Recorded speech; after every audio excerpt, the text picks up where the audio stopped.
नमस्कार। सशक्त और सुदृढ़ हो सके कृषि के हालात, इस कार्यक्रम में हम करेंगे सिर्फ किसान की बात। स्वागत है आपका पूसा समाचार में। मैं डॉक्टर कपिला शेखावत, वरिष्ठ वैज्ञानिक सस्य विज्ञान, एवं मैं डॉक्टर ज्ञान मिश्रा, प्रधान वैज्ञानिक आनुवंशिकी। शुरू करते हैं आज का एक खास अंक, जिसमें हम दर्शकों को ग्रीष्मकालीन मूंग तथा भिंडी की खेती की जानकारी देंगे। साथ ही साझा करेंगे एक प्रगतिशील किसान की उन्नत तकनीक अपनाकर आय वृद्धि की एक सफल कहानी। हमारे लिए बड़े ही उत्साह और हर्ष का विषय है कि देश के विभिन्न प्रदेशों से किसान भाई लगातार अपनी खेती किसानी से जुड़ी समस्याएं हमें हमारे व्हाट्सएप नंबर 9560297502 पर भेज रहे हैं, जिसका समाधान हम पूसा व्हाट्सएप सलाह सेगमेंट में आपसे साझा करेंगे। और इस अंक के अंत में मौसम खबर। भारतीय कृषि अनुसंधान संस्थान नई दिल्ली में कृषि विज्ञान मेले का आयोजन 25 से 27 फरवरी 2021 को होने जा रहा है। यह मेला पूसा संस्थान के मेला ग्राउंड में कोविड-19 के दिशा निर्देशों का पालन करते हुए किया जाएगा। अतः आप सभी से अनुरोध है कि इन दिशा निर्देशों का पालन करते हुए मेले का लाभ उठाएं। इस मेले के विभिन्न कार्यक्रमों का सीधा प्रसारण आप हमारे YouTube चैनल पर भी देख सकेंगे।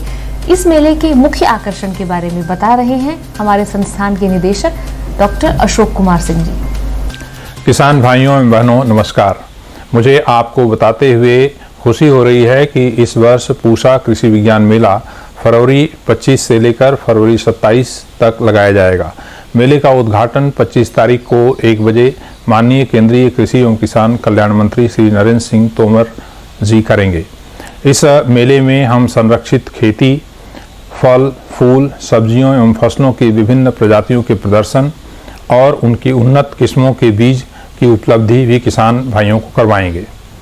मैं ये बताना चाहूँगा कि चूँकि अभी भी कोविड महामारी से हमें पूर्ण रूप से छुटकारा नहीं मिला है, इसलिए मेले का आयोजन हम कोविड की सारी जो गाइडलाइंस हैं उनको अनुसरण करते हुए करने जा रहे हैं। आप लोगों से अनुरोध है कि एक गांव से समूह में बहुत ज़्यादा किसान न आए एक ही दिन, बल्कि 3 दिन का मेला है, तो कुछ किसान पहले दिन, कुछ किसान दूसरे दिन, कुछ किसान तीसरे दिन आएँ। इसके साथ ही साथ हम मेले में मास्क की व्यवस्था करेंगे। वैसे किसान भाई अपनी सुरक्षा के लिए अपना मास्क घर से लेकर के आएँ तो और अच्छा होगा। मेले में जो अगर आप जल या मिट्टी का सैंपल लेकर के आते हैं तो उसकी जांच की व्यवस्था भी की जाएगी। मैं आपसे अनुरोध करता हूं कि आप मेले में आएँ और यहां से प्राप्त जानकारी लेकर जाएं, खुद उसका फ़ायदा उठाएं और अपने पड़ोसी किसानों को भी उसका फ़ायदा दें। बहुत बहुत धन्यवाद। फसल चक्र सघनीकरण एवं मृदा की उर्वरा शक्ति बनाए रखने के लिए ग्रीष्मकालीन मूंग एक उत्तम फसल है। पोषण सुरक्षा सुनिश्चित करने तथा आय वृद्धि में भी मूंग का विशेष योगदान है। जी, रबी की फसल के बाद खाली हुए खेतों में उगाई जाने वाली मूंग की उन्नत किस्मों एवं महत्वपूर्ण संस्क्रियाओं के बारे में विस्तार पूर्वक बता रहे हैं हमारे संस्थान के विशेषज्ञ डॉक्टर H.K. दीक्षित। वसंत ऋतु में मूंग को लगाने का उचित समय 15 से 25 मार्च है। इसके बाद हम मूंग को लगभग 10 अप्रैल तक लगा सकते हैं। सबसे पहले हमें ये देखना पड़ेगा कि हम उचित प्रजातियों का चुनाव करें अपनी बुआई के लिए। सबसे पहले पुरानी प्रजातियों में पूसा विशाल, पूसा 9531 और SML 668 हैं। IPM 02-14 को साउथ इंडिया में स्प्रिंग सीजन में लगाया जा सकता है। IPM 205-7 और IPM 410-3 ये प्रजातियां 55 दिन में पकती हैं और इन प्रजातियों को संपूर्ण भारतवर्ष के लिए विकसित किया गया है। पूसा संस्थान से नवीनतम प्रजातियों में है पूसा 1431 जो स्प्रिंग सीजन के लिए सुटेबल है। अभी हाल ही में प्रजाति एक रिलीज हुई है दिल्ली स्टेट से, उसका नाम है पूसा 1641। मूंग की बुआई करने से पहले खेत को अच्छी तरह से बना लें। 2 बार 3 बार हल चलाने के बाद पाटा लगाकर उसको समतल कर लें। मूंग का खेत समतल होना बहुत आवश्यक है, नहीं तो जहाँ पर भी पानी भरेगा वहाँ पर पत्तियाँ पीली पीली दिखाई देंगी। 20 से 25 कुंटल पर हेक्टेयर मूंग की बुआई करनी चाहिए। बुआई को कतारों में करना चाहिए। कतार से कतार की दूरी 30 सेंटीमीटर और पौधे से पौधे की दूरी 10 सेंटीमीटर होनी चाहिए। और मूंग में 100 किलोग्राम DAP पर हेक्टेयर डालते हैं। और उसके अलावा जिन क्षेत्रों में जिंक की कमी है वहाँ 25 किलोग्राम जिंक पर हेक्टेयर डालते हैं। खरपतवार नियंत्रण के लिए पेंडिमिथिलिन को हम 30% ईसी को 1 kg पर हेक्टेयर से लगाते हैं। मूंग में स्प्रिंग समर सीजन में 2 से 3 पानी लगते हैं। पहला पानी हम बुआई से पहले लगाते हैं जो खेतों में प्रचुर मात्रा में जमाव को सुनिश्चित करता है, जिससे हमारा उत्पादन कम नहीं होता। दूसरा पानी हम 20 से 21 दिन पर लगाते हैं। 20 दिन पर जब हम पानी लगाते हैं तो उसके बाद हमें बहुत अच्छी तरह से निराई गुड़ाई करनी चाहिए। जब फसल 60-65 दिन की हो जाए और लगभग 85% फलियां पक जाएं तो उन्हें काट कर अच्छी तरह से सुखा लेना चाहिए। सुखाने के लिए बीज के लिए जो हम तैयार करेंगे उसको हम छाया में सुखाएंगे और जो दाल के लिए होती है उसको हम धूप में भी सुखा सकते हैं। अच्छी तरह सुखाने से जो स्टोरेज पेस्ट होते हैं उनकी समस्या कम हो जाती है। हम उसको अच्छी तरह से सुखाकर ही स्टोर करें। सब्जियों में भिंडी एक मुख्य फसल है जो गर्मी तथा बरसात दोनों ही मौसम में उगाई जाती है। भिंडी विभिन्न विटामिन और खनिज जैसे कि पोटेशियम, कैल्शियम इत्यादि से भरपूर होने के साथ ही साथ आय वृद्धि का भी एक उत्तम स्रोत है। भिंडी उत्पादन की उन्नत सस्य क्रियाओं के बारे में विस्तार से बता रहे हैं पूसा संस्थान के हमारे विशेषज्ञ डॉक्टर BS तोमर। भिंडी एक महत्वपूर्ण सब्जी की फसल है और क्षेत्रफल एवं उत्पादकता के दृष्टिकोण में भारत विश्व में पहले स्थान पर आता है। खेत की तैयारी में हम किसान भाइयों को कहना चाहेंगे 15 से 20 गाड़ी सड़ी हुई गोबर की खाद प्रति हेक्टेयर की दर से अपने खेत में मिला दें और खेत की प्लेवा कर दें और खेत जैसे ही जुताई के लिए तैयार हो जाएगा उसके बाद कल्टीवेटर से उसकी जुताई करके उसको समतल कर लें और उसमें मेड़ों का निर्माण कर लें। किसान भाइयों, जैसा कि आप जानते हैं कि भिंडी एक गर्मी और वर्षा की फसल है। इसके जमाव के लिए वातावरण का तापक्रम 20 डिग्री, औसत तापक्रम 20 डिग्री से अधिक हो जाएगा तब उसकी बुआई प्रारंभ कर सकते हैं। बुआई के लिए उन्नत किस्मों का इस्तेमाल करना महत्वपूर्ण है। कम से कम जो उत्पादन लागत है उसमें उसकी खेती सफलतापूर्वक की जा सकती है। यानी कि गर्मी के मौसम में किसान भाइयों, आपकी भिंडी अगर पूसा भिंडी 5 आप उगाते हैं तो उसमें ना तो भिंडी का पीत वर्ण जो विषाणु रोग है उसका प्रकोप होगा और ना ही ELCV का प्रकोप होगा। सामान्यतः गर्मी के मौसम में इन दोनों ही बीमारियों का प्रकोप कम होता है।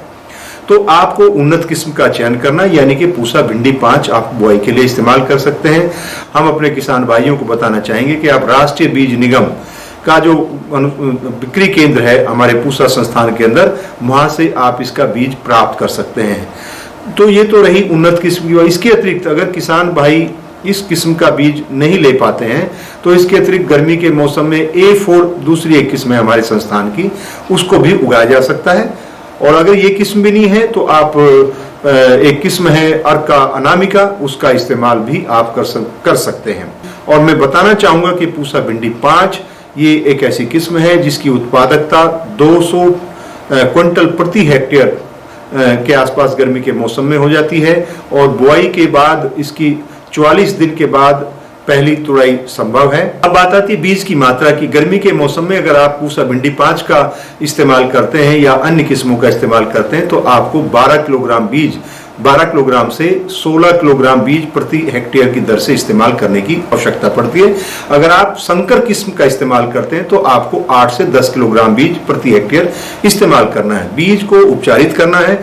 दूसरी बात हम आपको कहेंगे, भिंडी के बीज को आप उपचार करने के साथ साथ आप इसको एजिटोबैक्टर या एजिसोस्पेरियम नामक जो सूक्ष्म जीवी हैं जो जमीन के अंदर उपलब्ध पोषक तत्वों को पौधों को उपलब्ध कराते हैं, उसको भी आप इस्तेमाल में ला सकते हैं। अगर पुराने अनुभव के आधार पर किसान भाइयों आप एक ही खेत में निरंतर भिंडी लगाते हैं तो कई बार उसमें फ्यूजेरियम विल्ट उकटा रोग आने की भी संभावना बढ़ जाती है। तो इससे बचने के लिए आप बीज का उपचार कर सकते हैं ट्राइकोडर्मा विरिडी के द्वारा। 5 ग्राम दवा प्रति किलोग्राम बीज के दर से आप इसको इस्तेमाल में ला सकते हैं ताकि आपके खेत में उकटा रोग की आने की संभावना को समाप्त किया जा सके। अनेक किसान खेती किसानी की नवीन तकनीकों से उत्तम उत्पादन लेकर सफल किसान के रूप में अपनी एक अलग पहचान बना रहे हैं। ऐसे किसानों का अनुभव अन्य किसानों के लिए भी बहुत लाभप्रद होता है। जी, ऐसे ही एक नवोन्मेषी किसान हैं श्री सुधीर अग्रवाल जी, जो पूसा संस्थान द्वारा अधेता किसान पुरस्कार से सम्मानित भी हैं। ये आज हमें पूसा संस्थान द्वारा विकसित बायो फर्टिलाइजर द्वारा अधिक उत्पादन एवं आय वृद्धि के बारे में विस्तार पूर्वक बता रहे हैं। आइए सुनते हैं। मैं सुधीर अग्रवाल गांव भूरे का जिला मथुरा का किसान हूँ। पूसा संस्थान द्वारा टीका जो दिया जा रहा है, लिक्विड टीका बायो का, उसमें जो है NPK, potash, phosphorus, zinc, iron, उन टीका का मैंने अपनी फसल में गेहूं में बीज का शोधन किया।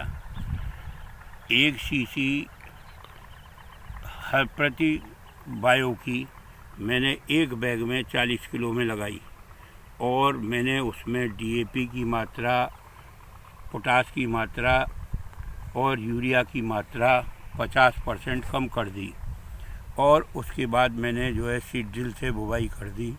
मैंने करीब 150 एकड़ ज़मीन में इसी प्रक्रिया के साथ गेहूं की फसल की बुवाई की है और इससे सबसे बड़ा फ़ायदा ये हुआ है कि मेरी आप फसल देख रहे हैं कितनी हरियाली है, कितनी बढ़िया टिलरिंग है।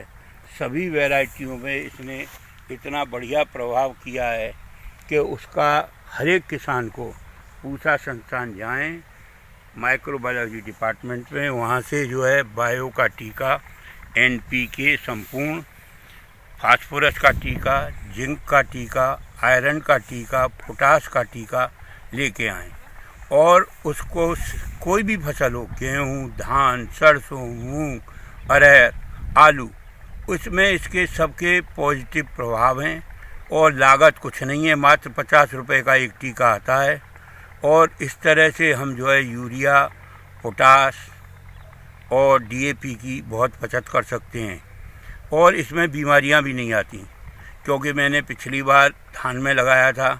उसी तरह से पूसा संस्थान की 3 प्रकार की सूडोमोनास है। उस सूडोमोनास को लगाने के बाद कोई भी कीट पतंग, फ्लास्ट, उस तरह का कोई रोग नहीं आता। मेरा किसान भाइयों को यही अनुरोध है कि पूसा संस्थान जाएं और वहाँ से इन टीका को लेके आएं। वैज्ञानिक हमारी मदद को तैयार रहता है। पूसा समाचार में अब समय है पूसा व्हाट्सएप सलाह सेगमेंट का, जिसमें हम आपके द्वारा भेजी गई खेती किसानी से जुड़ी समस्याओं का समाधान साझा करेंगे। बुलंदशहर से रामवीर सिंह जी ने सरसों में पत्तियों पर सफेद पाउडर दिखने की समस्या बताई है। आपकी फसल में सफेद रोली यानी व्हाइट रस्ट तथा पाउडर मिल्ड्यू का प्रकोप हुआ है और इसके रासायनिक नियंत्रण के लिए रिडोमिल नामक फफूंदनाशक की करीब 200 मिलीलीटर मात्रा 200 लीटर पानी में घोल बनाकर 1 एकड़ में छिड़काव करें और यदि आवश्यकता पड़े तो 15 दिन के बाद पुनः एक छिड़काव करें। भरतपुर राजस्थान से दिगंबर ओझा जी ने सरसों के कुछ पौधों में फली के सफेद होने तथा दाना न बनने की समस्या बताई है। आपकी फसल में यह समस्या वानस्पतिक असामान्यता के कारण होती हुई प्रतीत हो रही है, जिसमें उन पौधों में फली और बीज विकास अवरुद्ध हुआ है। चूंकि यह समस्या कुछ ही पौधों में है, इसलिए आप प्रभावित पौधों को खेत से निकाल दें और इस अवस्था में अभी कोई भी स्प्रे करने की अधिक आवश्यकता नहीं है। भावनगर गुजरात से कई किसान भाइयों ने आम में फल के लगने के तुरंत बाद उनके पीले होकर झड़ने की समस्या बताई है। आपकी फसल में जिंक की कमी हुई है, जिसके कारण लगने वाले फल छोटे एवं पीले होकर गिर रहे हैं। इसके समाधान के लिए इन पेड़ों पर जिंक सल्फेट की 400 ग्राम मात्रा को 200 लीटर पानी में घोल बनाकर प्रति एकड़ की दर से छिड़काव करें तथा खाद डालते समय पेड़ों की जड़ों के समीप 200 ग्राम जिंक सल्फेट भी डाल दें। कलोल गुजरात से सवल गांधी जी ने नीम के पेड़ में कीटों के लगने की समस्या बताई है। आपकी फसल में तना छेदक यानी स्टेम बोरर का प्रकोप हुआ दिख रहा है। सर्वप्रथम गोंद को औषधि उपयोग हेतु निकाल लें तथा मुख्य तने पर बोरा द्वारा किए गए सुराख में इंजेक्शन से केरोसिन को भर दें तथा उसे मिट्टी से बंद कर दें। आइए जानते हैं आने वाले 7 दिनों में कैसा रहने वाला है देश भर में मौसम का हाल मौसम खबर में। भारत मौसम विज्ञान विभाग द्वारा दिए गए मौसम पूर्वानुमान के अनुसार पश्चिमी हिमालयी क्षेत्र में कुछ स्थानों पर हल्की से मध्यम बारिश या बर्फबारी की संभावना है। दक्षिणी प्रायद्वीप में कुछ स्थानों पर वर्षा की संभावना है। उत्तर पश्चिमी भारत के अधिकांश हिस्सों में न्यूनतम तापमान में 2 से 4 डिग्री सेल्सियस वृद्धि की संभावना है। देश के बाकी हिस्सों में न्यूनतम तापमान में अगले 4 से 5 दिनों के दौरान कोई महत्वपूर्ण बदलाव की संभावना नहीं है। प्रिय किसान भाइयों, बहनों एवं दर्शकों, आशा करते हैं कि पूसा समाचार का यह अंक भी अन्य अंक की तरह आपकी खेती किसानी से जुड़ी समस्याओं के समाधान में जरूर ही सहायक सिद्ध होगा। आप सभी दर्शकों से निवेदन है कि ज्यादा से ज्यादा संख्या में हमारे संस्थान के चैनल को सब्सक्राइब करें और पूसा समाचार के हर अंक का लाभ उठाएं। हमारे फेसबुक पेज और ट्विटर हैंडल को भी जरूर फॉलो करें। कृषि से जुड़ी समस्याएं या अधिक जानकारी हेतु हमें दिए गए नंबर पर व्हाट्सएप करें। आपके सुझावों और प्रतिक्रियाओं का हमें हमेशा इंतजार रहता है। कृषि की दिशा में यदि लाने हो नवाचार तो देखते रहिए हमारा साप्ताहिक कार्यक्रम पूसा समाचार। कुछ अन्य महत्वपूर्ण विषयों के साथ अगले शनिवार हम फिर हाजिर होंगे। तब तक लेते हैं आपसे विदा। नमस्कार।